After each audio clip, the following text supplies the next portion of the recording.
চারটি বিষয় আলোচিত হয়েছে। একটি হচ্ছে যে অর্থ বিল, আস্থা বিল, জাতীয় নিরাপত্তা, সংবিধান সংশোধন। কিন্তু অনেকেই বলেছে যে বাংলাদেশে এই পর্যন্ত যে কয়েকবার সংবিধান সংশোধন হয়েছে অনেকটা দল এবং ব্যক্তির স্বার্থে, কাজে এই ক্ষেত্রে এটা এখানে পাশ করা ঠিক হবে না। জননিরাপত্তা বা জাতীয় নিরাপত্তার ক্ষেত্রে অনেকে দ্বিমত পোষণ করেছে।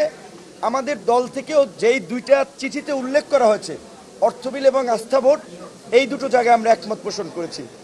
2 নম্বরে জাতীয় সংসদে যে 50টি স্থায়ী কমিটি সংসদ, সেই কমিটিগুলোতে আনুপাতিক হারে 50 ভাগ বিরোধী দলের প্রতিনিধিত্ব দেওয়ার কথা হয়েছে, 4টি গুরুত্বপূর্ণ কমিটি সহ।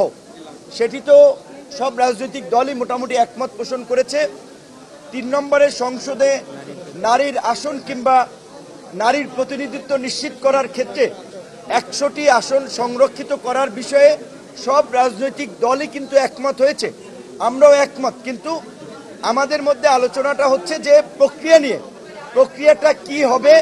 কেউ কেউ বলেছেন যে বর্তমান যে সংবিধান সংস্কার কমিশনের যে প্রস্তাব রয়েছে 100টি আসনের নারীদের জন্য ফিক্স থাকবে, কিন্তু প্রক্রিয়াটা সিলেকশন হবে না, ইলেকশন হবে, অর্থাৎ 100টি আসনে নারীরাই কেবলমাত্র নির্বাচন করবে। সেই ক্ষেত্রে অনেকটা ইউনিয়ন পরিষদ বা ওয়ার্ড পর্যায়ে যে 3টা ওয়ার্ডের বিপরীতে যেমন একজন নারী কাউন্সিলর কিংবা নারী প্রতিনিধি থাকে, ওই একই প্রক্রিয়া জাতীয় সংসদে হতে পারে, কিন্তু এইটা চূড়ান্ত হয়নি। এটা আমাদের জায়গা থেকে একটা জোরালো প্রস্তাব ছিল এবং এনসিপি সহ আরও কিছু কিছু দল আলোচনা তুলেছে, আমরাও কিছুটা কথা বলেছি। আজকে সম্ভবত আমরা যতদূর জানতে পেরেছি জামায়াত ইসলামী আজকের মিটিং প্রতীকীভাবে বোধহয় বয়কট করেছে, কারণ হচ্ছে 2-1টি বিশেষ দলকে প্রাধান্য দেওয়া বা তাদের কেন্দ্রিক সংস্কার বা জাতীয় ঐক্যমতের আলোচনাটাকে নিয়ে যাওয়ার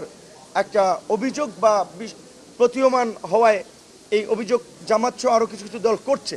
তবে আমরাও বলেছি আজকে আসলে এখানে এই যে রাজনৈতিক দলগুলোই তো সমস্ত জনগণের কিন্তু জনসমর্থন, তারা কিংবা এই গণ আন্দোলনে তাদের বাইরেও কিন্তু অনেকে গুরুত্বপূর্ণ ভূমিকা পালন করেছে। সেক্ষেত্রে পেশাজীবী সংগঠনগুলো, সাংবাদিক, শিক্ষক, চিকিৎসক, তাদেরও কিন্তু একটা গুরুত্বপূর্ণ মতামত নেওয়া দরকার। রাজনৈতিক দলগুলো সবার একেবারে মতামতকে প্রতিফলন করে না, এবং এইখানে যে কোন ক্রাইটেরিয়ায় যে কোন দলকে সিলেক্ট করা হয়েছে এইটাও আমরা জানি না। অনেক ক্ষেত্রে নাম সর্বস্ব দল, অনেক ক্ষেত্রে নিবন্ধিত অনিবন্ধিত, সেইটি নিয়ে একটা প্রশ্ন তুলেছে যে আজকে আমরা যে বলবো যে জাতীয় ঐক্যমত্য কমিশনে এতটি দল এই বিষয়ে একমত পোষণ করেছে, আসলে সেই দলের ক্রাইটেরিয়াটা কি।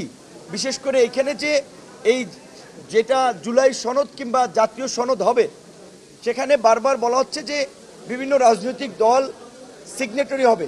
পাশাপাশি আমরা মনে করি পেশাজীবী সংগঠনগুলো এবং সমাজের অন্যান্য অংশীদারদেরও সেখানে একটা অংশগ্রহণ থাকা উচিত।